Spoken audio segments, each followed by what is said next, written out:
अस्सलामुअलैकुम, welcome back to my YouTube channel. Hopefully आप सभी ठीक ठाक होंगे और शुक्र अल्हम्दुलिल्लाह मैं भी बिल्कुल ठीक ठाक हूँ जनाब। तो कैसे हैं आप सब लोग?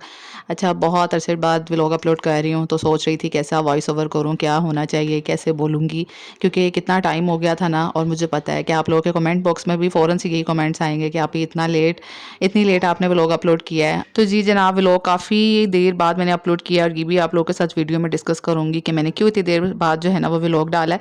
खैर जनाब, यहाँ पे सुबह को नाश्ता बन रहा था। इस टाइम पे तकरीबन पौने 6 बजे का टाइम है और गर्मियों में आपको पता है नमाज़ का वक्त बहुत जल्दी हो जाता है, तो बच्चे भी नमाज़ के लिए उठे होते हैं और मेरे हस्बैंड ने भी सुबह सुबह ही जाना होता है। 6 बजे वो घर से निकल जाते हैं अपनी वर्क स्पेस के लिए। तो जब मैं सुबह अपने हस्बैंड के लिए ब्रेकफास्ट बनाती हूँ तो फिर मैं बच्चों को भी साथ ही दे देती हूँ, क्योंकि एक दफ़ा जब घर में सारे उठ जाते हैं ना तो भूख तो फ़ौरन ही जनाब लग जाती है सारों को। तो मैं यहाँ पर लस्सी बना रही थी। आजकल गर्मियाँ स्टार्ट हुई हुई हैं तो मेरी कोशिश होती है कि दिन में एक दफ़ा तो लस्सी ज़रूर बनाऊँ। इससे ये है कि बच्चे थोड़े से लस्सी शौक से पी लेते हैं और पानी की जो थोड़ी सी कमी है वो पूरी हो जाती है। बच्चों को गर्मी वगैरह नहीं होती है, तो इसलिए फिर मैं ना लाजमी ही सुबह नमकीन लस्सी बना लेती हूँ।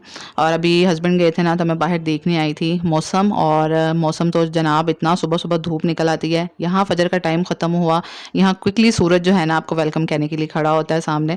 तो मैंने जैसे ही यहाँ पे बाहर आई ना तो मैंने जल्दी से जो है वो अपना गिराज भी धो लिया था। आज मैंने कहा कि सुबह लगे हाथ धूप निकलने से पहले पहले मैं गिराज धो लूँ, फिर ना ये थोड़ी सी सर दर्द ख़त्म हुआ होता है कि बाहर का एरिया गंदा है, वो सुबह सुबह ही साफ़ हो जाए ना ठंडा ठंडा तो काफ़ी सुकून रहता है। तो यहाँ ना मैं पौधे देख रही थी अपने, ये पौधे हमने लगवाए हैं लेकिन अब शदीद गर्मी में ना ये पौधे भी ख़त्म हो जाएंगे, क्योंकि ये पेटूनिया के फ्लावर्स जो है ना ये ज़्यादा गर्मी बर्दाश्त नहीं कर पाते हैं। तो मेरा बहुत दिल था कि मैं अपने लॉन में जो है ना कोई सब्ज़ी लगवाऊँ, जैसे बैंगन हो गया, हरी मिर्चों का पौधा हो गया, पुदीना हो गया और पालक छोटी छोटी सी साइडों पर लगी हो, बहुत प्यारी लगती है। लेकिन मैं ना सिर्फ इस वजह से नहीं लगवाती क्योंकि ये बाहर का लॉन वाला एरिया है, घर से बाहर है और यहाँ से ना लाजमी जो लोग गुजरेंगे ना वो सब्जियाँ तोड़ के लेकर जाएंगे, क्योंकि बहुत सारे लोग ना ऐसी चीज़ों से अट्रैक्ट हो जाते हैं और वो फिर ना तोड़ के ले जाते हैं। और हमारी सोसाइटी में एक दो वाक़ये ऐसे हुए भी हैं कि बेचारी कुछ लेडीज़ ने अपने बाहर इतनी प्यारी प्यारी सब्जियां लगाई थी, बट ना जो हेल्पर्स होती हैं ना आते जाते हैं उन्होंने अपने कैमरा में देखा था और वो सारे टमाटर के पौधे बर्बाद कर गए और कुछ टमाटर तोड़ के ले गई। तो इसी वजह से मुझे डर लगता है कि इतनी मेहनत करते हैं आप, बच्चों को भी पौधों जो पौधे होते हैं ना उनको भी आप बच्चों की तरह बड़ा करते हो। सो फिर मैंने जो है ना इरादा अपना कैंसिल कर दिया और मैंने सोचा जब मैं ग्रो बैग्स लेके आऊँगी ना तो अपने अंदर के एरिया में कहीं पे सब्जियां लगाऊंगी। तो अभी फटाफट से आई थी कमरे में, कमरे का बेड क्लीन किया। बेड क्लीन करने के बाद जो है ना वो मैं अपने छोटू से बच्चे को अंदर ले आई थी। मैंने कहा इसको सुलाती हूँ, क्योंकि आज जब हस्बैंड गए ना तो हमने बिल्कुल रेस्ट नहीं किया, क्योंकि बच्चों को आज छुट्टी थी। ये है जुमे वाले दिन का व्लॉग, और फ्राइडे सैटरडे संडे आपको पता है बच्चों को ऑफ होता है हमारे यहाँ पे। तो फिर उस दिन जो है ना बच्चे चूँकि सुबह घर होते हैं और वो सोते ही नहीं है, नमाज़ पढ़ने के बाद नाश्ता करने के बाद उनको होता है कि अब हम गेम्स खेल लें थोड़ी सी, और मैंने भी इजाज़त दी होती है उनको। तो फिर मैं ना साथ उनके क्लीनिंग करना शुरू हो गई थी घर पे ना, कि जब वो उठे हुए हैं तो ये छोटू भी उठ गया कि आज मामा जो है वो सोई नहीं मेरे साथ। तो फिर मैं इसको जो हो ना अब सुला के आई थी अंदर, और मैंने सोचा चलो बाकी भी घर के काम ना छोटे मोटे कर लेती हूँ, आज सोती नहीं हूँ। तो बस फिर जब हम सुबह के टाइम उठे होते हैं ना तो सुबह के टाइम में इतनी बरकत होती है, यकीन माने बंदा फ्रेश होता है, काम भी जल्दी हो जाते हैं और बंदा उकताता और थकता भी नहीं है। क्योंकि मैंने अक्सर देखा है कि जब मैं अपने काम 11-12 बजे स्टार्ट करूँ ना तो मैं बहुत जल्दी उकताहट का शिकार हो जाती हूँ और काम जल्दी होते ही नहीं है, मुझ पर इतनी सुस्ती तारी हो जाती है। मैं एक काम इतनी आहिस्ता आहिस्ता करती हूँ ना सुस्ती से। तो खैर जब आप सुबह के टाइम उठे होते हैं ना तो आपके काम बहुत फटाफट से हो जाते हैं। तो यहाँ पर ना अब मैं नाश्ता बनाने लगी थी, जबकि मैंने अपने घर का काफ़ी चीज़ें जो है ना वो क्लीन कर ली थी। अच्छा, सुबह के टाइम उठी हूँ ना मैं, तो मैं सोचती हूँ कि आज मैं जल्दी जल्दी 2 घंटों में घर साफ़ कर लूँगी, पर मेरी पता नहीं क्या आदत है कि मैं इतने काम निकाल के बैठ जाती हूँ। जैसे मैं कहती हूँ कि यार अब जो है ना ये पीछे वाला लॉन्ड्री एरिया भी मैं अच्छे से धो के साफ़ कर लूँ, जाले लगे हुए हैं ये भी उतार लूँ, आज मैं अपना जो है ना वो वार्डरोब भी क्लीन कर लूँ, क्योंकि आज मैं ज़रा जल्दी लगी हूँ तो काम जल्दी हो गए हैं और मैं उसको जो है ना इतने सारे काम निकाल के ना मज़ीद लेट कर लेती हूँ। और वैसे खुशी तो होती है कि आप मैंने सारा दिन में आज बहुत पूरा घर नीट कर लिया, बहुत सारे मेरे काम निपट गए। लेकिन कहने का मकसद ये है कि सुबह जल्दी जल्दी जब मैं काम जल्दी भी हो सकता है बट मैं अपने एक्स्ट्रा काम निकाल के बैठ जाती हूँ, क्या चलो सुबह लगे तो हुए ही हैं, इतने काम हो गए हैं तो चलो थोड़े से और सही। खैर अभी जो है बच्चों को नाश्ता करवाया मैंने, प्याज अंडा बनाया था, साथ में मैंने रोटियां बना ली थी, लस्सी एज़ यूजुअल हम लोग नमकीन बनाते हैं तो वो हम लोगों ने खाया पिया है। और अभी बच्चों को जो है ना मैं इनको ऑयलिंग कर रही थी, और मैंने ना इनकी कोई एक अरसा ही हो गया है ऑयलिंग नहीं की, इनके सर में डैंड्रफ होती जा रही थी। और पहले तो मैंने सोचा कि कुनाज़ शैम्पू मंगवा लेती हूँ। कुनाज़ जो शैम्पू लोशन है ना ये बच्चों के बालों में अगर डैंड्रफ हुई हो ना तो डैंड्रफ ख़त्म कर देता है, क्योंकि जब हुरिया छोटी थी ना तो इसके बालों में इतनी डैंड्रफ थी कि लिटरली इसकी डैंड्रफ जो है ना इसकी आईब्रोज तक आ जाती थी, इसका जो फोरहेड है ना वहाँ पे इतनी डैंड्रफ हो जाती थी। तो डॉक्टर ने हमें कोनाज़ लोशन लिख के दिया था कि आपने इसको वीक में ना 2 दफ़ा यूज़ करना है। लेकिन मैं जब उसको 2 दफ़ा यूज़ किया भी था ना कोनाज़ लोशन, लेकिन जब वो छोड़ती थी तो दोबारा से डैंड्रफ वैसे ही आ जाती थी। तो अब जो है ना मैं कोशिश करती हूँ कि इनकी ऑयलिंग करती रहूँ, क्योंकि हुरिया की डैंड्रफ बहुत ज़्यादा हो जाती है अगर इनकी ऑयलिंग वगैरह ना की जाए। तो बस मैंने इनको ऑयलिंग करके बिठाया है, बस इनकी इनकी सर पे ऑयल लगा दो ना, इनको होता है कि बस फ़ौरन से ना हम नहाने चले जाएँ। इनको बहुत मुश्किल होता है कि मैं इनको कहूँ कि 1 डेढ़ घंटा बैठ जाओ, ऑयल लगाया हुआ है। और फिर इन्होंने आज पारा पढ़ने भी जाना था, क्योंकि पारा पढ़ना इनको ऑफ नहीं होता, जुम्मा हफ्ता इन लोगों ने जाना होता है। तो मैंने कहा चलो ऑयल लगा दिया बालों में, अब नहा के फ्रेश होके तो पारा पढ़ने चले जाना।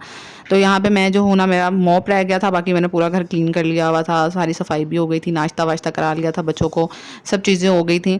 तो मैंने सोचा कि चलो मॉप भी फटाफट से लगा लेती हूँ। और मॉप लगाना मुझे ईजी लगता है, जब से मैंने ये स्पिन मॉप ख़रीदा है ना, मुझे मॉप लगाना लिटरली बहुत ईजी लगता है। जबकि मुझे पहले बहुत बुरा लगता था, मॉप लगाना ही सबसे मुझे बुरा काम लगता था, बट इसके साथ बहुत जल्दी जल्दी से क्लीन हो जाता है फ़र्श ना, और क्लीन भी बहुत साफ़ सुथरा और अच्छा होता है।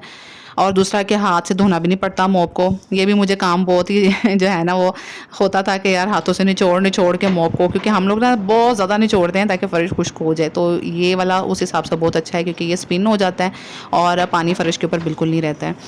तो खैर यहाँ पे मैंने सारा मॉप लगाया, डाइनिंग टेबल के नीचे वाला एरिया साफ़ किया, क्योंकि आजकल मिट्टी बहुत ज़्यादा हो जाती है। तो डाइनिंग टेबल के नीचे वाला एरिया एक दिन भी साफ़ ना करो ना तो मिट्टी साफ़ नज़र आना शुरू हो जाती है। तो फिर मेरी कोशिश होती है कि मैं रोज़ ही चलो इसके नीचे से साफ़ कर दूँ। अच्छा, सर्दियों में इस हवाले से ना बहुत सुकून होता है, सर्दियों में फ़र्श हमारे इतने ज़्यादा मिट्टी वाले नहीं लगते हैं। लेकिन जब ऐसा मौसम गर्मी का शुरू होता है ना, तो फिर कभी आंधियाँ आ रही होती हैं या ना भी आंधी आ रही हो ना, सनी डेज़ भी जब होते हैं यूजुअली, तब भी बहुत मिट्टी मिट्टी फ़र्श पे फ़ील होती है। तो सब कुछ करने के बाद मैंने जनाब थोड़ी देर रेस्ट किया था, और रेस्ट ऐसे मैं सोई नहीं थी, क्योंकि जब सोने का टाइम हो तो आपका बेबी जाग जाता है, जब बेबी सोया हो तो आप कहते हैं कि यार ये काम रह गया जल्दी से कर लो। तो बस मॉम्स की ना इसी तरह दौड़ लगी रहती है। तो बस फिर मैं जो हूँ ना थोड़ी देर बस वैसे ही रेस्ट किया था और खेलती रही थी मैं मोहम्मद हारिस के साथ, और फिर अब वो थोड़ी देर के लिए सोया था, तो मैंने कहा जल्दी जल्दी से ना भिंडियाँ बना लेती हूँ। तो अभी मैं भिंडियाँ कट करके यहाँ पर रख के ही गई थी, और असर की नमाज़ का टाइम निकल रहा था, तो मैंने सोचा जल्दी से ना असर की नमाज़ के लिए लेट हो रहा है तो मैं 4 फ़र्ज़ पढ़ लूँ और ये उतनी देर फ्राई हो जाएंगी। और भिंडियों को ना किसी ने हिलाया ही नहीं, और मैं जल्दी जल्दी आई, थोड़ी सी जो है ना वो नीचे जो है पेंदे में लग गई थी, बहुत ज़्यादा नहीं लगी थी, बिल्कुल थोड़ी सी लगी थी। तो खैर मैंने 5-10 मिनट के लिए भिंडियाँ फ्राई करती हूँ, मैं बहुत ज़्यादा फ्राई नहीं करती। तो मैंने जल्दी से इसके अंदर प्याज और टमाटर डाला, नमक मिर्च और हल्दी डालूंगी, और इसको ना मैं दम पे लगा दूंगी। हम तो भिंडियाँ इसी तरह ही बनाते हैं, लास्ट में जो है वो सूखा धनिया पिसा हुआ आप इसके अंदर डाल देना, और लेमन एक हाफ़ निचोड़ दें या एक निचोड़ दें, जितना भी आपका टेस्ट इजाज़त देता है। तो इतना मज़े का बनते हैं ना ये भिंडियाँ, ये मसाले वाली बहुत मज़े की बनती हैं। तो खैर जनाब वो बात तो रहेगी कि मैंने व्लॉग्स इतनी देर से क्यों नहीं अपलोड किए थे, क्योंकि मैंने अपना माइंड बना लिया था कि मैं अपने व्लॉग से क्विट कर रही हूँ। मैं लॉन्ग वीडियो बिल्कुल अपलोड नहीं करूँगी, शॉर्ट भी माइंड होगा तो अपलोड करूँगी। बहुत टाइम लिया मैंने सोचने में, रोज़ सोचती थी पर मेरा बिल्कुल दिल नहीं करता था व्लॉग डालने को। बट फिर मैंने आहिस्ता आहिस्ता सोचा कि मैंने इतनी मेहनत से ग्रो किया था अपना चैनल और मोनेटाइज भी किया था, तो आपको शौक होता है किसी चीज़ का तो आप उसके ऊपर मेहनत कर पाते हो ना। तो अब मैं अचानक से क्विट कर दूँ सारा कुछ, तो फिर मैंने आहिस्ता आहिस्ता जब मैंने मेरा माइंड बना तो फिर से मैंने सोचा कि नहीं यार, अपनी डेली लाइफ की छोटी छोटी चाहे वीडियोस डालूं, लेकिन मैं ज़रूर डाला करूँगी इंशाल्लाह। तो अब इंशाल्लाह मैं रेगुलर रहने की पूरी कोशिश करूँगी, और आप लोगों ने मुझे पूरा सपोर्ट करना है। मैं शॉर्ट वीडियोस भी डालूंगी, अगर आपको वो पसंद है तो आप उस पर भी मुझे सपोर्ट कीजिएगा, वो देख लिया करें। अगर आपको लॉन्ग पसंद है तो आप ये वाली वीडियोज़ मेरी देख लिया करें। तो अब इंशाल्लाह रोज़ वीडियो अपलोड करूँगी। तो यहीं पर आज के व्लॉग को एंड करती हूँ। होप सो कि आपको अच्छा लगा होगा। लाइक शेयर कमेंट ज़रूर करना, कमेंट तो लाजमी कर देना यार, कमेंट तो लाजमी बनता है क्योंकि मैं हर कमेंट का रिप्लाई करती हूँ। और लाइक करना वीडियो को। इंशाल्लाह नेक्स्ट वीडियो में मिलूंगी। बहुत सारी दुआएं आप लोगों के लिए। अल्लाह हाफिज़।